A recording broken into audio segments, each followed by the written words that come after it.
Hello and welcome to Supplemental Instruction at the University of North Georgia. I'm Emily Cook and I'm the Director for SI at UNG. And I'm Sarah Dean. I'm coordinator for SI at UNG. We are so excited that you are a part of our team this semester, and we're going to start just by telling you a little bit about SI.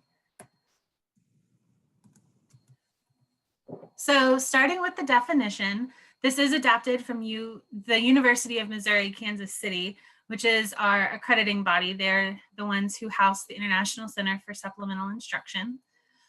You can read the definition yourself, but I want to go in and kind of highlight some of the words that we think really embody SI. So we are an academic success model.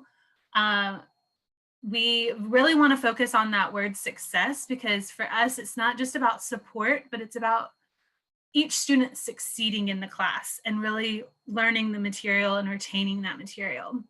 We do utilize peer-assisted study sessions. So emphasis on the word peer-assisted here. We very much want to remain peers in the classroom and in sessions. We do provide regularly scheduled study sessions. So again, we really want to make sure that the sessions that we do offer are very consistent for students.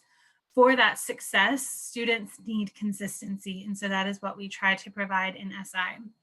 We do informal seminars, and that really is about collaboration. So we use what are called collaborative learning techniques and session strategies, which we'll talk a little bit more about later in the training. In some ways that we do that is by comparing notes, discussing readings, predicting test items, developing tools for organization, and that's among many, many activities that we have. And we also target high DWF courses, and those are courses, DWF is D, a grade of D, F, or withdraw. And usually we target classes that have about a 30% or higher DWF rate, which means that 30% or more of the students that are enrolled in that course each semester do not successfully complete the course. And that's high. That's a very high number. And what that means is that it's the course that is difficult, not necessarily the students that are enrolled that are necessarily needing the help. Everyone in the class needs the help because the class is difficult, if that makes sense. Because of that, we do support all students in the targeted course, and it is a non-remedial approach to learning.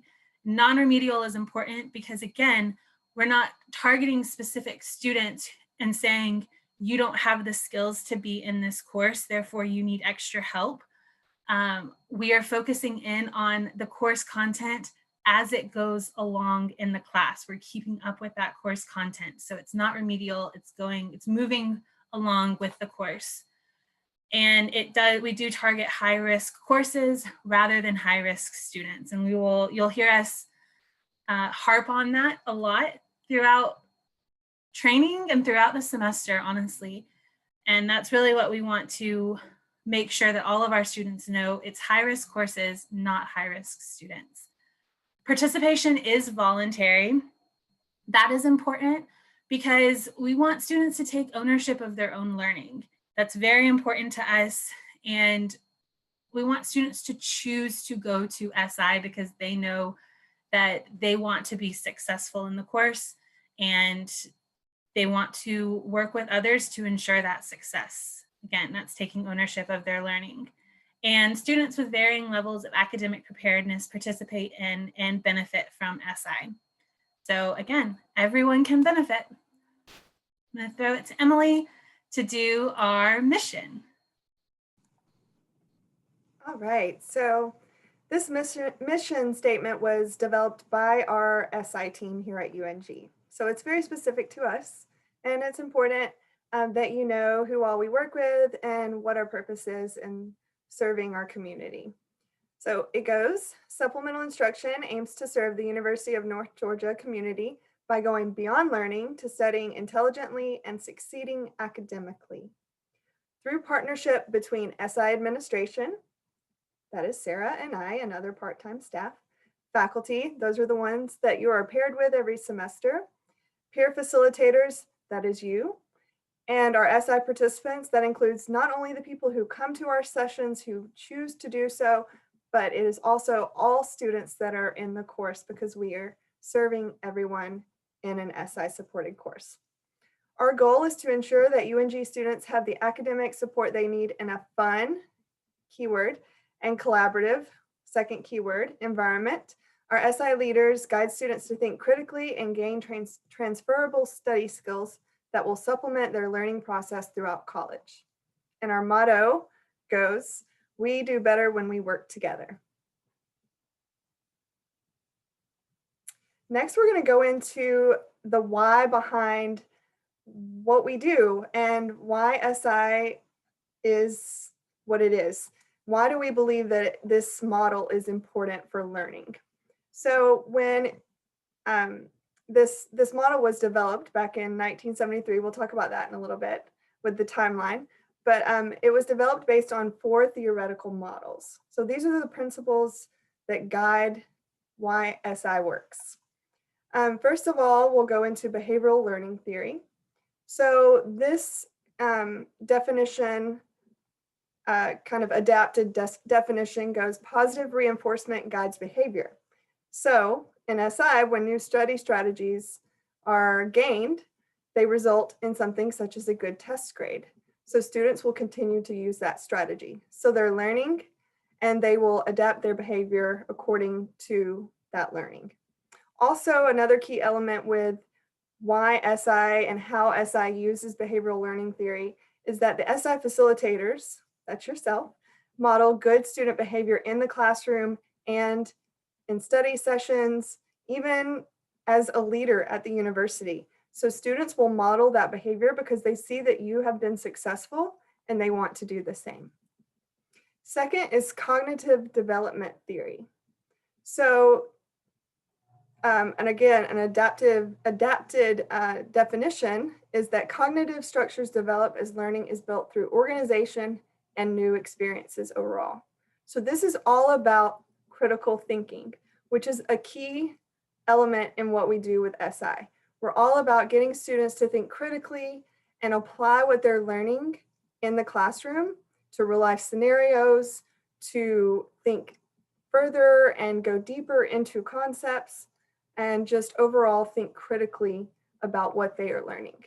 So when they assimilate knowledge through critical thinking, cognitive development is stimulated. And in SI, we really encourage the students to make mistakes. So there is this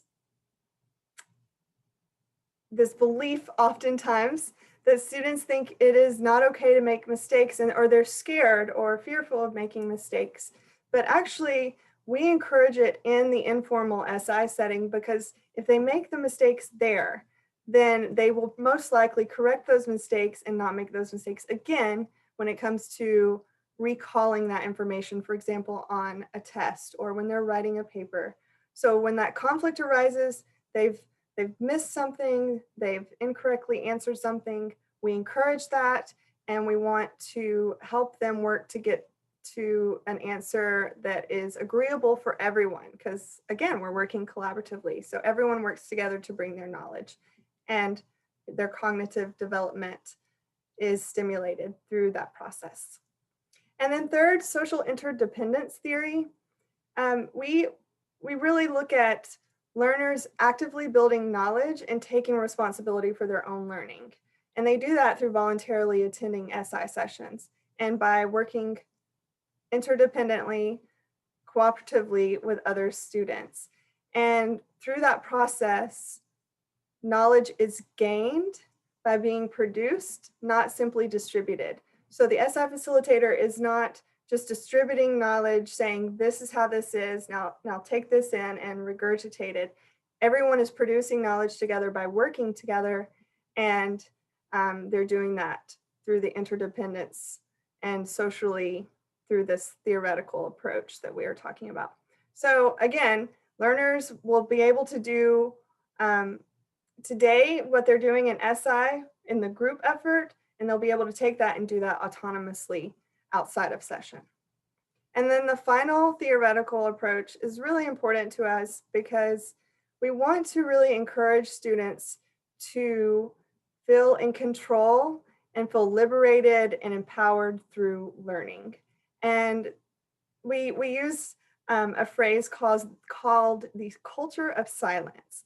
And so we want every learner, every student to overcome this culture of silence. And you might be familiar with it from even grade school. And when a teacher is up front, the authority figure, and the students are in the rows, and the question is asked and no one answers. Perhaps you yourself have been that student. And we see this even in higher education, a continuation of this. So we want to encourage students to come together, to make mistakes, to overcome this culture of silence, to be encouraged by a peer who is saying, it's okay to speak up even when you're wrong, because that is how we learn. And so even if you think your idea is wrong, it might just be something to add to the conversation. So we want to encourage all ideas, all perspectives, and overcome this culture of silence, and then encourage them to take what they're learning in SI sessions and utilize those same skills in the classroom setting so that they're more engaged in the learning and they are feeling empowered in their overall learning process.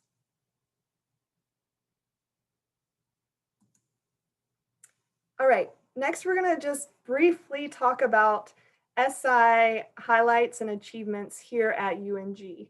So we'll start first where SI was founded, and that is at the University of Missouri, Kansas City in 1973. So it's been around for a while. And then in 2007, SI was adopted at what is now, of course, 2 of the 6 campuses at UNG. So this was prior to consolidation. SI began on the Gainesville and Oconee campuses. And then fast forward to 2013, around the time of consolidation, and SI expanded to our Dahlonega campus. Then we continued to expand into our smaller campuses. And in fall 2016, we were really thrilled to be able to have a growing program, have a growing footing overall at the university, becoming more of a household name as far as academic services are concerned. And we were then able to develop from the inside out our program. We really started to focus on leadership and mentorship. So these are opportunities that you can take advantage of in this program as a facilitator, and moving up into other additional leadership opportunities as you see fit. And fast forward again, we were really thrilled to be able to take this development of leadership within our program and partner with the UNG Leadership Certificate Program, or LCP, as you might hear it. And this is a certificate program housed in student involvement. And so we partner with them, and our facilitators are able to gain new leadership skills throughout the semester with the trainings we offer, and then go on and apply those skills and those experiences to the leadership certificate program. So we will definitely be offering up more information on that so you can take advantage of those opportunities. And then we will fast forward again to fall 2020, in which we expanded to 2 additional campuses. So going into the online learning environment really allowed SI to take advantage of some opportunities and expand where we prior to had very limited resources. So very, very important that we were able to expand. And we were also able to do that because of our accreditation that we had gained in spring 2019. And this accreditation really allowed us to take in some new resources, to expand our mentor opportunities, to expand our facilitator numbers, and the courses that we were able to support. So we're going to talk a little bit more about accreditation, but that was a huge accomplishment, and it has taken us to where we are today. And that also gave us a footing for last September, 2020. And we were able to host our very first Southeastern Supplemental Instruction Conference at UNG. This was a huge accomplishment, had not been done in this region, and we even offered it to universities and programs throughout the nation and globally as well. So very exciting stuff. There are so many opportunities in this particular SI program here at UNG, and we're just really excited that you are now on this journey with us. I'm going to turn it over to Sarah now.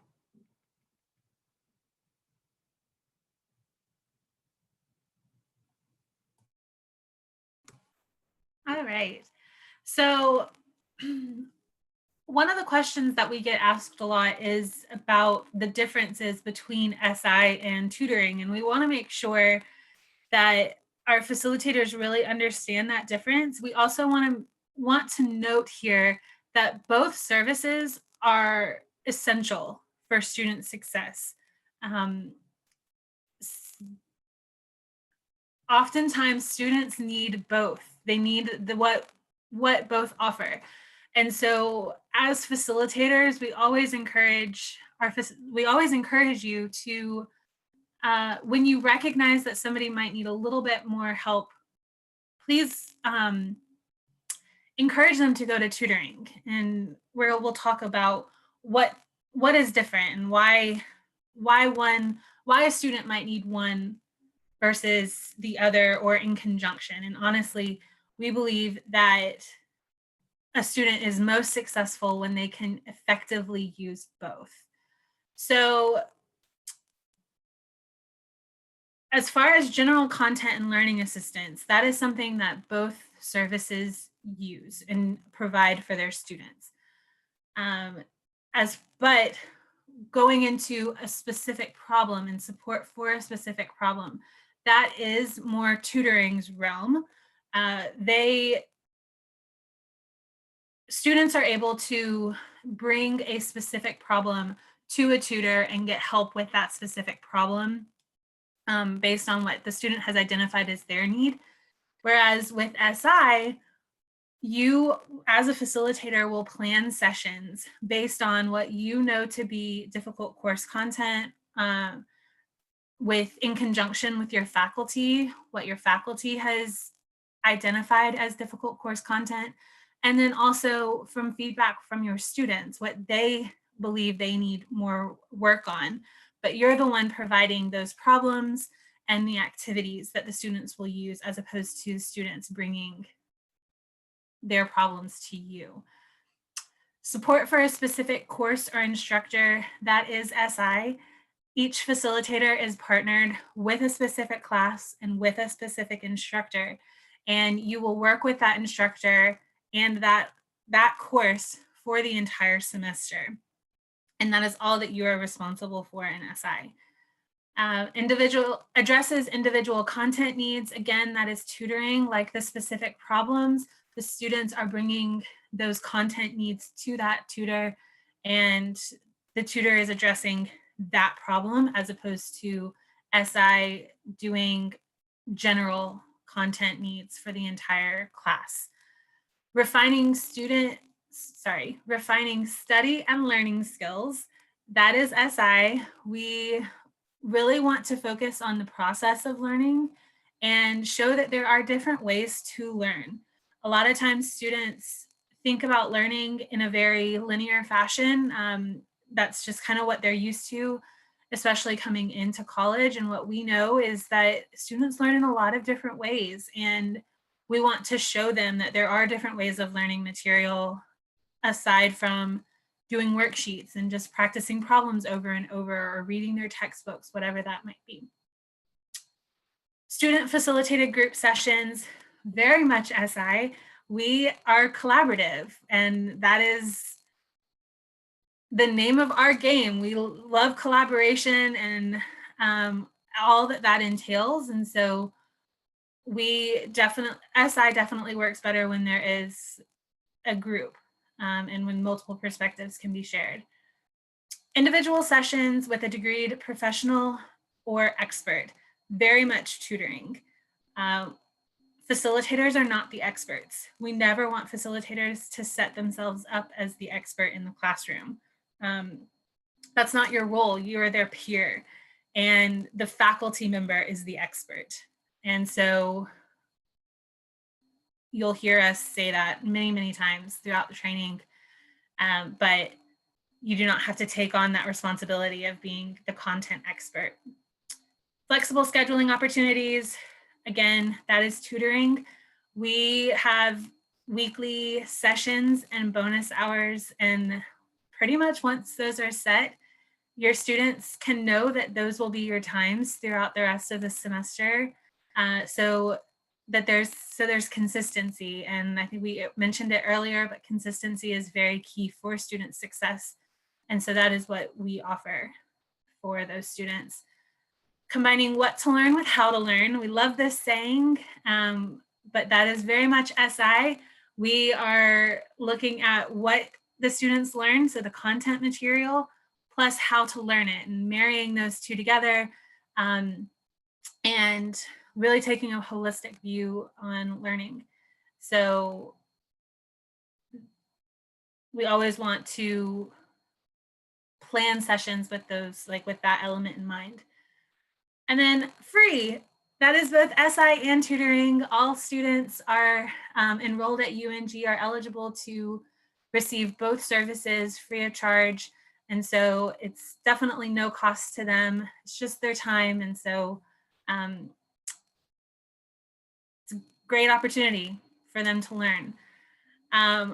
We realized that that's a lot. So we kind of came up with like an elevator speech, a sample elevator speech. If like somebody comes up in the coffee shop and asks you like, so you're like a tutor, right? Actually, no. SI follows a very different approach. As an SI leader, I get to sit in the classroom and act as a bridge between the students and the faculty for the course.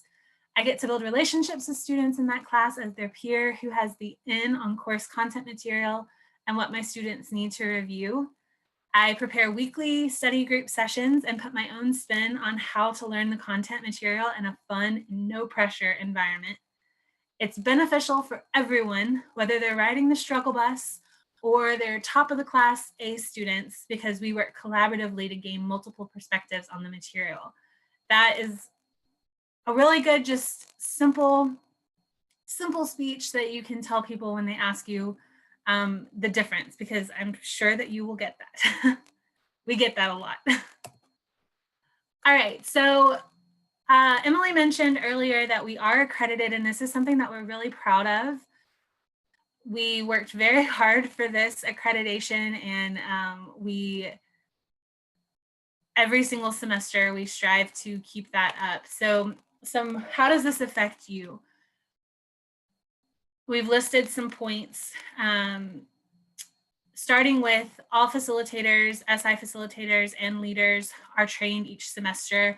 A lot of times you'll hear us kind of interchange the word facilitator and leader. So I'll address that now.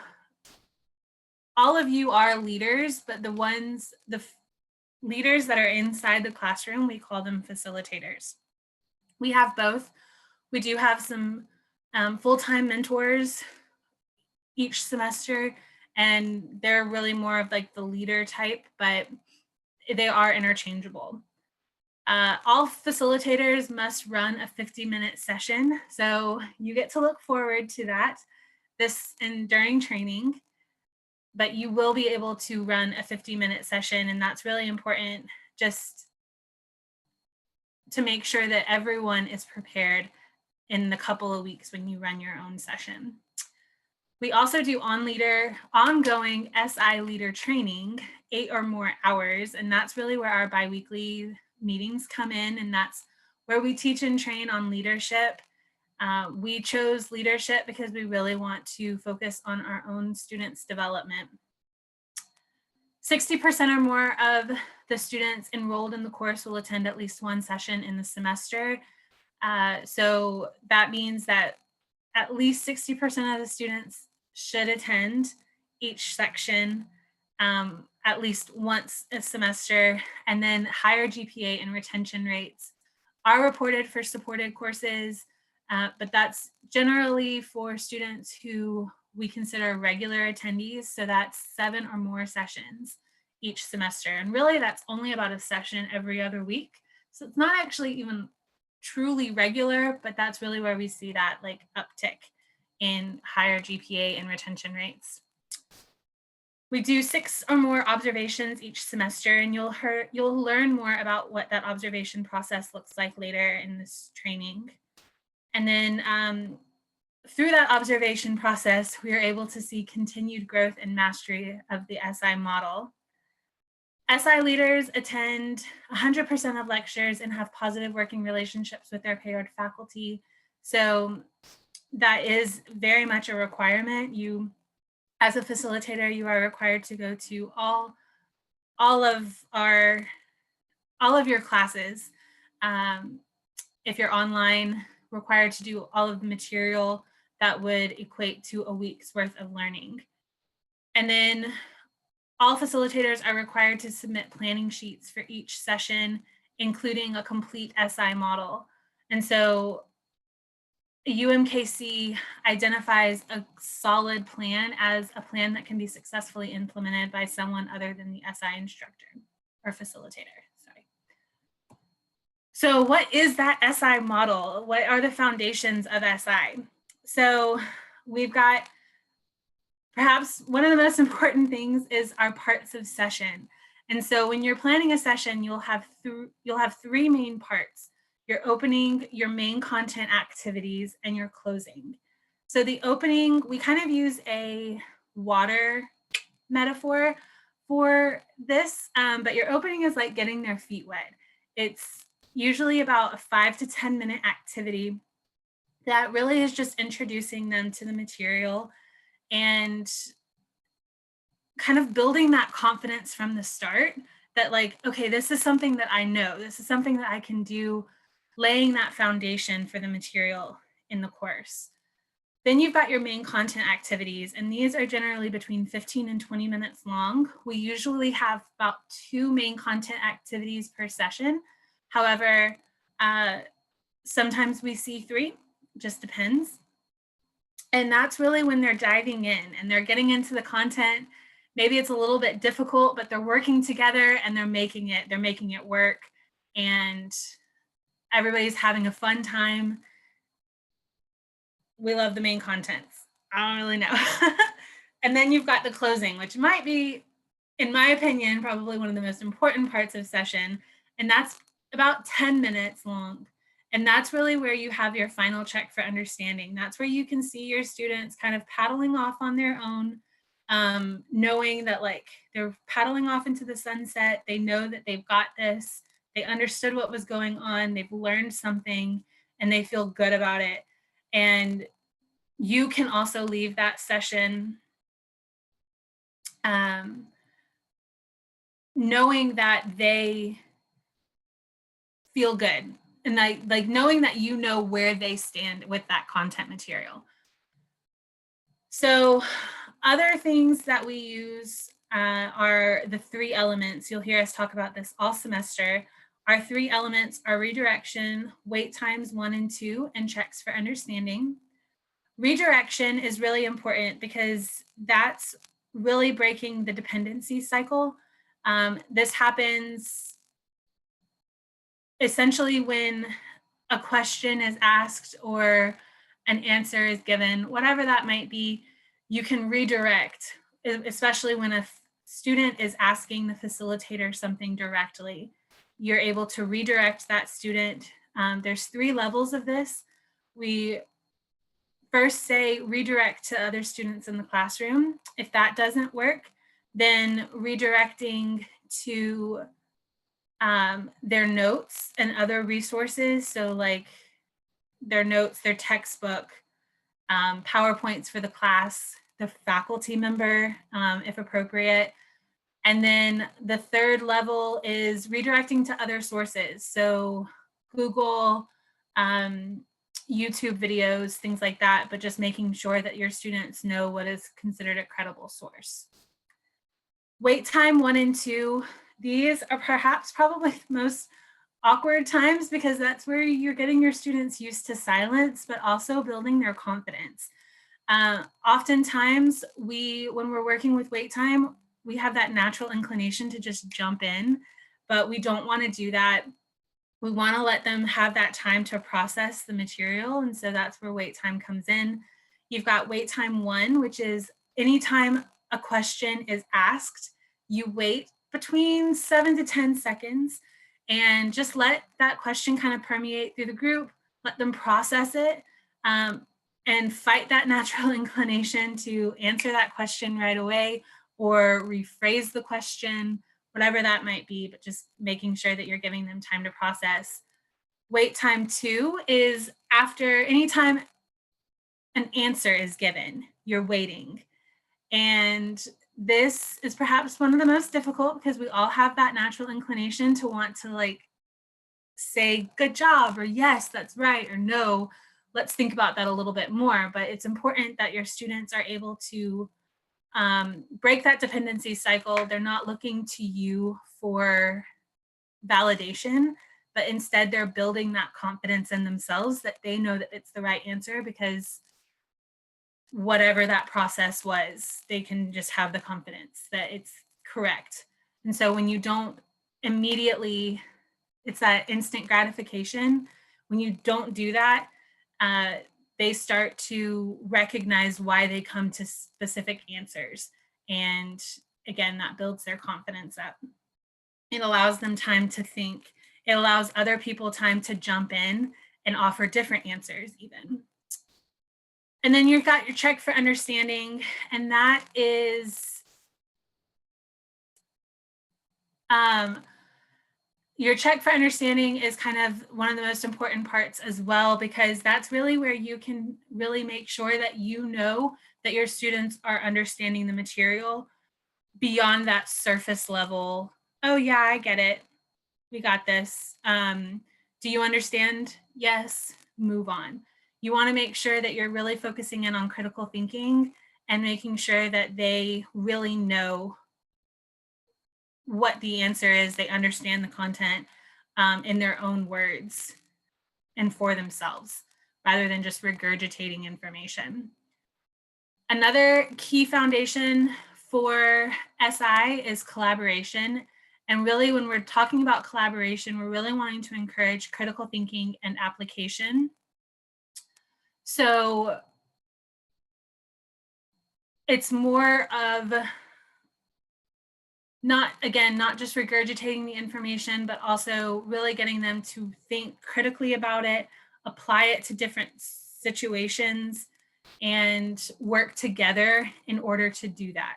We want them to have multiple perspectives. We want them to be able to share knowledge throughout the group. We want them to learn from each other, and we want you to learn from them just as much as they are learning from you. And again, that's where collaboration comes in.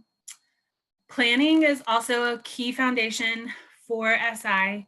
We focus on different learning models and session strategies, learning profiles, and session strategies, which we'll talk more about in training.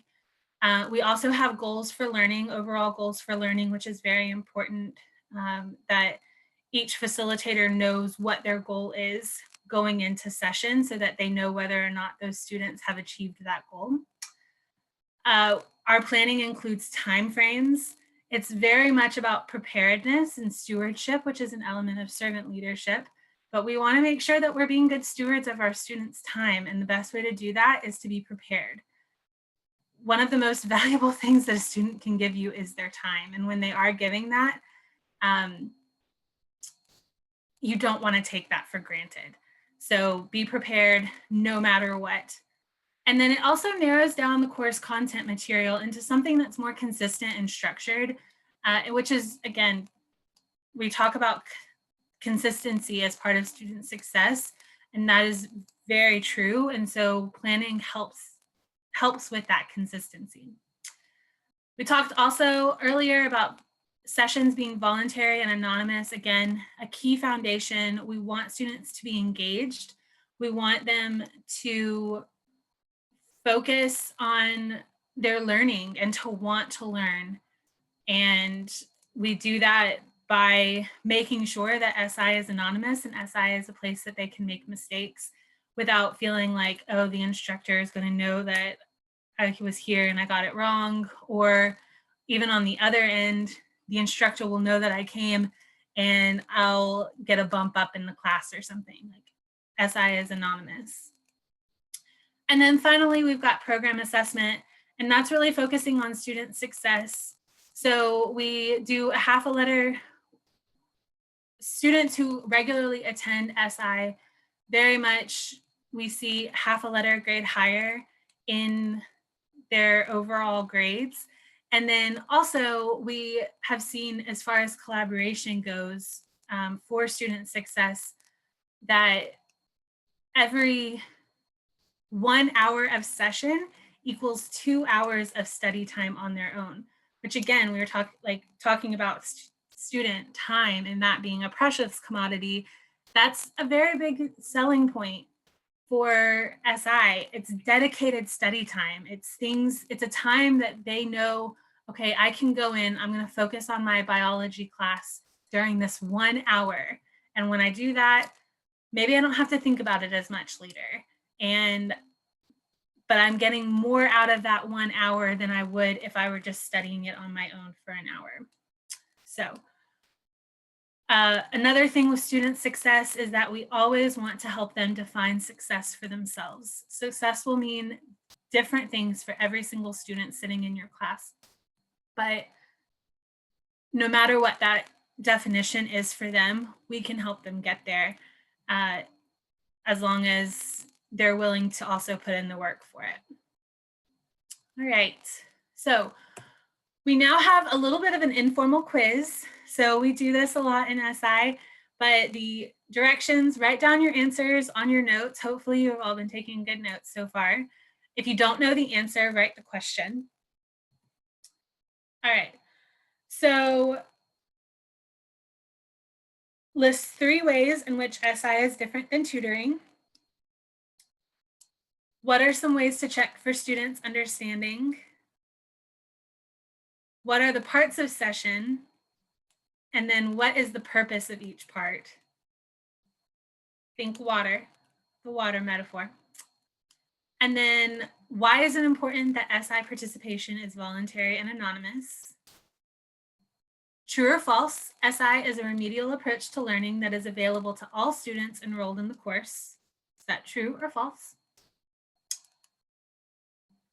And just in general, what are some interesting facts about SI that you didn't know prior to this training?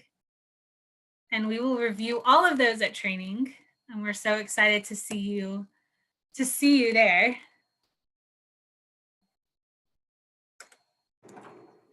Thank you all, and we will see you very soon. Yes.